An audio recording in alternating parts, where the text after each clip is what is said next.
Hello, and welcome to Further Comments. I'm Damien Reel, and my colleague Horace Wu and I are very excited to have you here. We are really thrilled to be talking for our proper episode 1, talking through some of the best and most interesting things happening in legal technology today. So, Horace, really good to see you again. Really great to see you, Damien. And I'm so glad we called this episode 1 because the last episode really was just a pilot. And in Hollywood parlance, I think it was a very successful pilot. Indeed, almost a prequel, if you will. Well, I thought since you gave the intro, I'm going to set the topics for this, well, at least one topic for this conversation. And it's going to be about pricing. And in particular, pricing of products since the introduction of generative AI.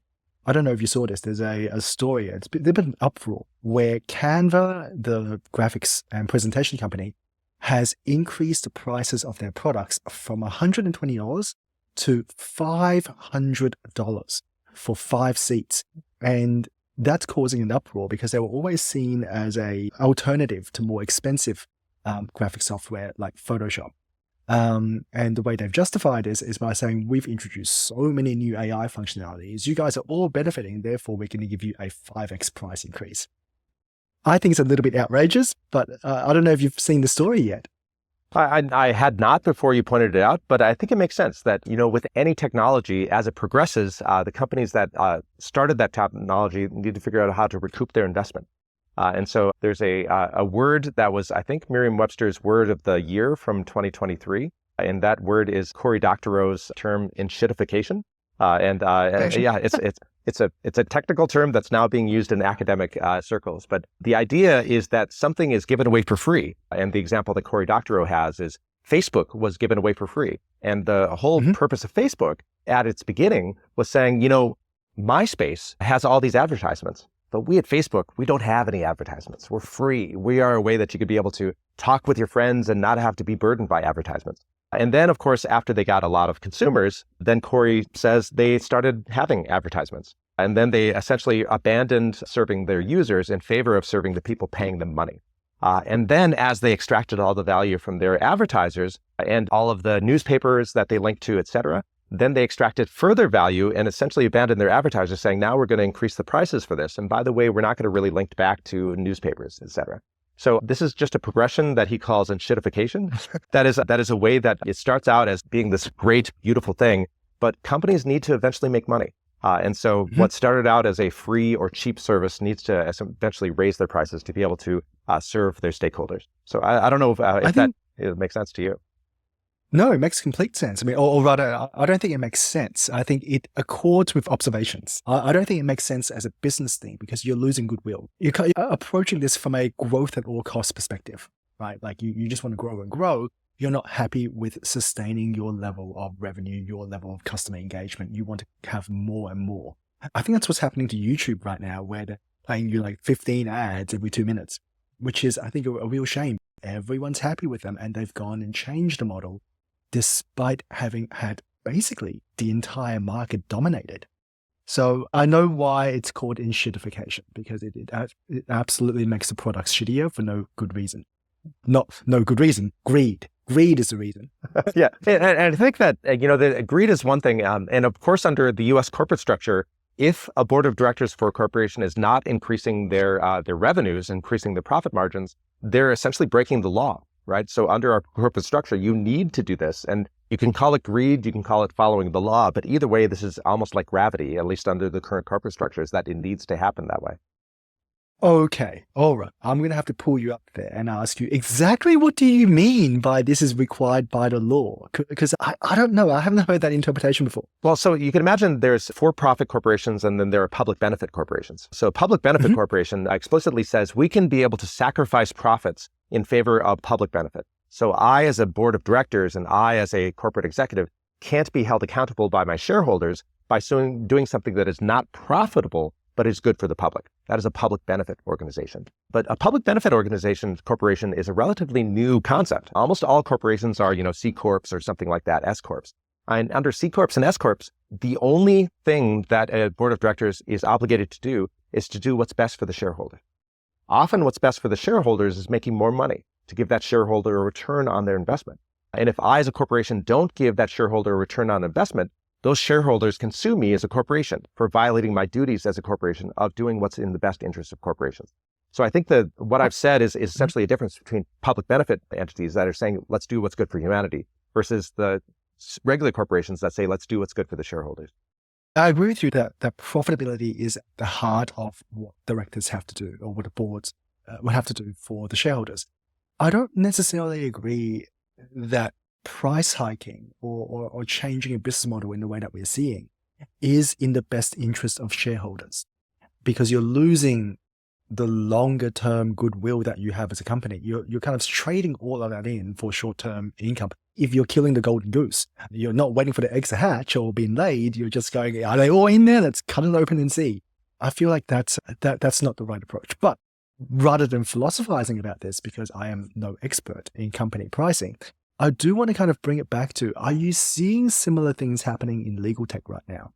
Are you seeing people charging, well, strange, ridiculous amount of money for the products they're offering because they've now got AI? I'm not seeing it a lot, largely because anytime a new product is released, AI is a new product being released, I think everyone is wondering what is the right price for this new thing. And if you go back to analogies, in the early 1900s, you had the horses. So the horses, how much do you charge for a horse?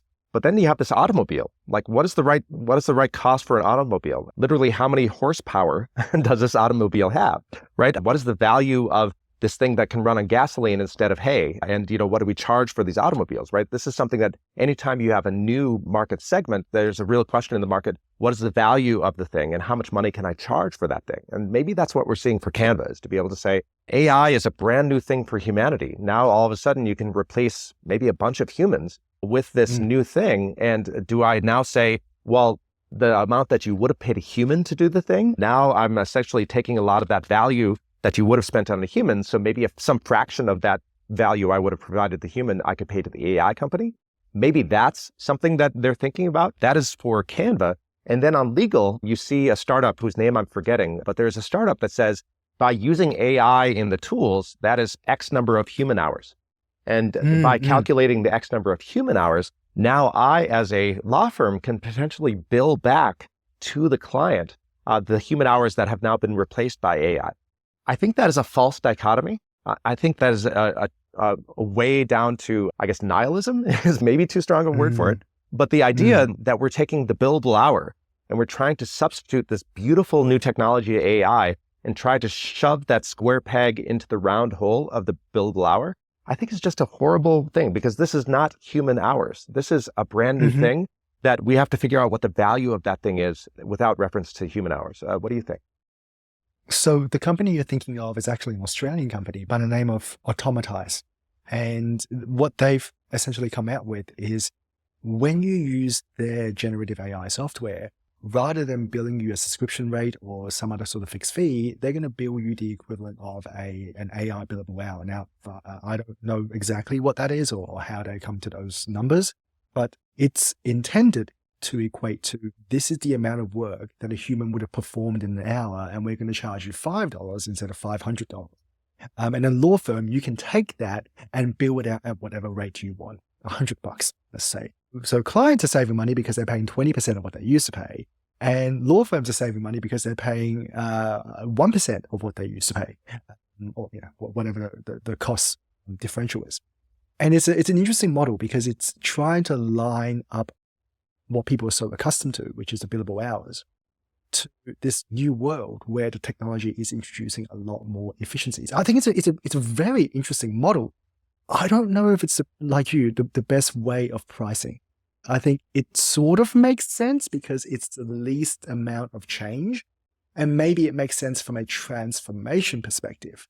But in the long run, I think we do have to come up with a new way of pricing. And what's interesting here, I think, is there's multiple stages. And as Automatize sort of like illustrates with their pricing model, there is a price that the legal tech companies have to pay for their suppliers, the OpenAIs, Anthropics of the world. Then there's a price that legal tech companies are charging law firms, which is something else, whether that's a subscription or a fixed fee or whatever. And then there is a price that law firms are charging to their clients. It is a full production chain. It's not as optimized as a proper industrial production chain, but it is. It's a supply chain. And I think nobody right now has really figured out how to price generative AI. And I'm going to say something controversial here. And that is, I don't think people have figured out how to price generative AI because I don't think people have figured out use cases where generative AI really makes sense. So until that happens, I think we're going to get these strange sort of like cost-based pricing, or maybe like you have this kind of aggressive style, what's it called? Penetration pricing. And it's going to be strange because I don't think people have figured out what the value price is for AI in the workflows that lawyers have. Yeah, I think that's right. No one has figured out. And I think the heart of this is, of course, the billable hour, as it has been the heart of every question since the 1980s. Will the billable hour die in favor of flat fees? And if so, what does that look like? And so I think that the billable hour really, there is perverse incentives. That is, with the billable hour, the slowest lawyer wins the race. Because if you spend more time on a task than I do, you make more money than I do. So really, between the billable hour and flat fees, where flat fee aligns incentives, where any economics, if you have revenue minus cost equals profit margin, then if you shrink your cost, you increase your profit margin. So that aligns incentives that I, as a provider, want to be able to shrink my costs to increase my profit margin. Now I'm giving you as a client a better product at lower cost to me so I can make more money. That aligns incentives. I spend less time on the thing and still give you a high product. And hopefully that client also gets a flat fee and doesn't have the uncertainty of a billable hour. So what I see with tools like to be able to try to fit AI is a cost reduction mechanism. So in this space, it is essentially helping me as a firm increase my profit margin for the flat fees. And so putting it into a different context, if you pay an accountant by the hour and the accountant has a new whiz-bang way to be able to run your taxes, they're not going to charge you, well, this is what it would have cost under the old software, or this is what it would have cost for an accountant with, rows and columns on a handwritten sheet, right? That's just stupid because I, as a client, just want the thing done. How you do the thing matters not a bit. I just want a good product. So trying to substitute machine hours for human hours just seems silly. And it really goes away from, if I want a house built, I'm not going to like it if a contractor said, we used to use handsaws, but we have this amazing thing called, rotary saws now that we can do things 10 times faster. So I'm going to give you a rotary saw charge that essentially is the equivalent of doing it with hands. No, I just want a house, right? How you build the house, that's up to you. If you shrink your costs, that's up to you. I don't care how your cost benefit. I don't care the tools. I just want to know what my flat fee is. So I think with large language models, they are able to, at least large language model backed tools, I think that is going to shrink the cost exponentially. And I don't think that we need to refer to horsepower. We don't really need to refer to human power in the past. I think this is a brand new thing. I want to raise one additional point here. Actually, two additional points. One's just for laughs. The first is, when you buy a ticket to an event on Ticketek and they used to charge you like, hey, it costs you $10 extra if you go pick up at the venue. And instead of doing that, they now charge you a $5 convenience fee. It costs you $5 to print it out at home.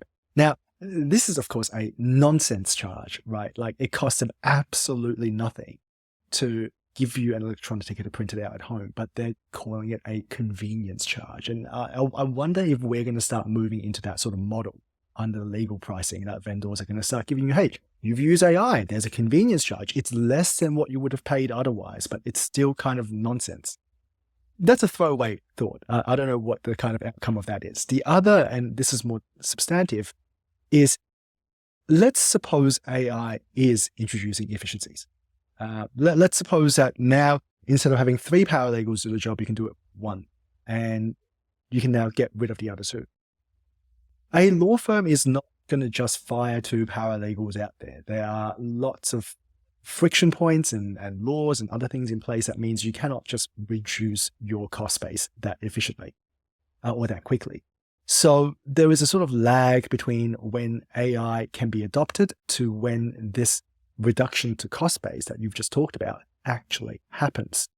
And I think we're all suffering through that at the moment, even where AI has been efficient. And I think there are places where it is efficient, like the greasing of the wheels when it comes to drafting emails, the sort of like quicker sort of interpretation of helping you summarize a document, etc. All of that's helping people. But law firms cannot react and get rid of staff because they just can't do so. They might be able to do it the next financial year by hiring less people, at least for now, there's no benefit to law firms. And yet all these vendors are trying to charge hundreds, thousands, or even more for their goods and products. And that's been the dilemma forever. I've been part of legal tech since about 2015, and trying to sell efficiency tools like legal technology to a billable hour lawyer, that billable hour lawyer is saying, wait, not only do I make less money because I'm more efficient, I'm going to pay you for that making less money, for the privilege of making less money. Forget about it, right? So that is the perverse incentive as an hourly lawyer. Why would I invest in technology that makes me less money? So that is the perversity, that if you move over to the flat fee world, then that flat fee world gets rid of that perversity. Yes, I will spend $1 to be able to make $10 in increased profit margin.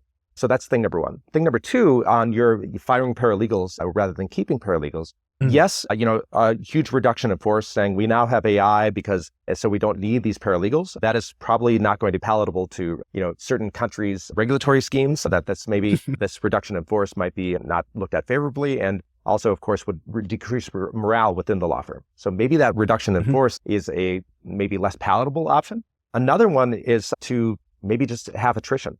That as a paralegal jumps, you just don't replace that paralegal. As an associate jumps, you just don't replace that associate. That is, of course, much more palatable because, they left and we just didn't have to hire anyone. And you might have heard there's a Swedish company that I think does consumer CRM, customer records management tools. They said that they replaced 70% I think 70% is the number of their customer service, not through firing their customer service representatives, but just through attrition, and replaced them with AI. So they said that we didn't fire anybody. We just, as people left, we just didn't replace them. And now we've reduced the cost of customer service by 70% because AI is doing the work of that 70% of the value of it. So I think that is amongst the two paths. Path number one is get rid of people either through firing or attrition. And path number two is maybe keeping everyone and making more money. Path number two, I think, is probably the more palatable and more profitable way. So you can imagine if I keep all of those paralegals, and now those paralegals will have their large language model paralegals underneath them, and the associates will have their large language model associates underneath them. Now I, as a law firm, can expand my market. I can expand my market both laterally. I could be able to increase my customer base. I can steal from the competition because I'm doing things more efficiently. I'm doing things with flat fees. Now my clients will be jumping from my competitors to me. That's lateral. And also we have an access to justice gap. 92% of legal needs are unmet because we lawyers are too expensive. But you can imagine if a paralegal has their large language model paralegals underneath them, you can shrink your costs to the consumer and increase your market share. That 92% of legal needs, economists would call that a latent market. That is a market that is just waiting to be exploited by somebody. And if we are only serving 8% of legal needs today, that's a huge market that we can go down market and make more money going down market. I, as a middle class person, or I, as a poor person, may not have, $500 an hour or $1,000 an hour to be able to pay a lawyer, but I have $50, I have $100. And if you can shrink your costs and be able to serve thousands of people down market, that in the aggregate can make you way more money than we have with our current 8% of serving the needs today. So I would say path number one, fire people or leave through attrition, or path number two, keep everybody and then steal your competition's lunch, eat your competition's lunch and go down market and make more money. I hope we go down path number two. I feel like discussing the possible models and options of getting to path number two deserves an entire podcast series by itself. It is such a complex topic because there are so many moving pieces. Not the least of which is, first you have to convince lawyers to want to go down path number two. So I think the change management and the way our society has to shift in order to accommodate what you've just described is enormous. It's a wonderful thing to pursue. I don't even know where to start. Maybe starting is literally by giving away a free chatbot and then seeing what happens. But it's a big topic, Damien. It is. And even the hourly billable, for flat fees, which you've mentioned a few times, is a big topic in itself. It's true. And let's save that for another episode. I will say for this episode, to whet appetites for future episodes. I've asked pretty much every law firm that I speak with, and I speak to a lot of law firms, what percentage of your revenue is flat fees? And I've asked that for the last 10 years. And I've seen even the most progressive 10 years ago, I've said maybe 10, 15% of revenue is flat fees, 90% hourly. But I've seen that number over the years increase from 10 to 15 to 20 And 6 months ago, I would have said the topped out at 30. The most progressive firms are at 30% flat fees. But then just 2 weeks ago at ILTACON, 3 weeks ago at ILTACON, I talked to a law firm that said they have now bumped that up to 70% of their work is flat fee, because they say they are now using large language models to shrink their costs to increase their profit margin. They've realized that they can make way more money. So 70% flat fee. So I think that where we as an industry are headed, and we can debate as to how long it will take, but I think it seems inevitable with large language model that the percentage of flat fees is probably going to increase to parity with what the accounting firms, the big four accounting firms, they have 90% flat fee with 10% hourly, because they've accounted for how long it will take to do 90% of the tasks, and only 10% of their work is so unpredictable that they have to charge hourly. So I think eventually it seems inevitable that law firms will also reach that 90% and maybe just do 10% hourly for what's unpredictable. And so the question is just how long will it take? And that we can debate. I feel like there's a parallel here between what accounting firms are doing, where there's 90% flat fee, to what legal tech vendors are doing, which is 90% of the time, legal tech vendors are charging based on the subscription. It's value-based. This is how much you get from using our tool. Therefore, we're going to charge you a subscription that will give you, that's a fraction of the value you're getting. A handful of instances I know of, and we do this ourselves, where we charge law firms an hourly model to put something together for them because they don't know how much it's worth, nor are we, but we're invested in doing this together to see what the outcome would be. And in those cases, we say, you know what, just pay us an hourly rate for the next 2 months. We'll build this. You use it for the next 3 months at no cost or whatever. And then we decide what the right value-based subscription pricing would be. And I think the fact that law firms are now hiring data scientists internally is a positive movement towards a world where people are going to be able to go 90% flat fee because I know what it's going to cost me. I know it's worth to you. So we're both going to be happy. That's right. And we are now aligned in our incentives. You don't have to fly spec my bill because you're not looking at my hourly. Just like at construction of my house, I just look at the end product. If I'm happy with the end product, I'm happy with your work. Everyone's happier. I, as a lawyer, can have nights and weekends again because now I've shrunk the amount of time that I've had. Everybody wins. But of course, lawyers are backward looking. So going and venturing into something new like flat fees is scary. And also, I've been making millions of dollars this old way. Why should I jump into a thing where maybe I make less money, potentially? And the answer is because your competitors are doing this right now. That law firm that is doing 70% is doing this right now. So if you don't do this, there's a risk of making less money. But if you don't do it, there's a risk of you making no money because you've lost all of your business to that competitor. So I think weighing that risk of maybe I'll make less money versus maybe I'll go out of business, or maybe the phone will stop ringing and I will have no idea why the phone stopped ringing. I can blame the economy. I can say the client had a sweetheart deal with my competitor firm. But what I won't know, because that client will never tell me, what I won't know is that client says, hey, you're doing things the old way. I went with a firm that went flat fee using AI in a smart way, so my incentives are aligned. So I'm not going to call you anymore. And you won't know why that phone is ringing because clients don't like making that phone call. They don't like telling you why they stopped hiring you. They just won't. So the risk of losing that business and the risk of you essentially maybe the firm folding because you just haven't gotten with the times, that has to be something that the law firms have to consider. I think that's why all the partners right now are jumping on the Gen AI bandwagon. We need to adopt something, even when they don't know what they're adopting. But I think the knowledge is increasing, and I think it's going to be a very exciting time in the next couple of years. 100% agree. As an outro today, I observed something this week. In spending so much time with my kids because we don't have a nanny this week, I've noticed that, and you as a music guy, please tell me what you think, the melody for Twinkle Little Star and the melody for the alphabet song are the same. And I wonder how often, as a music guy, you've observed that.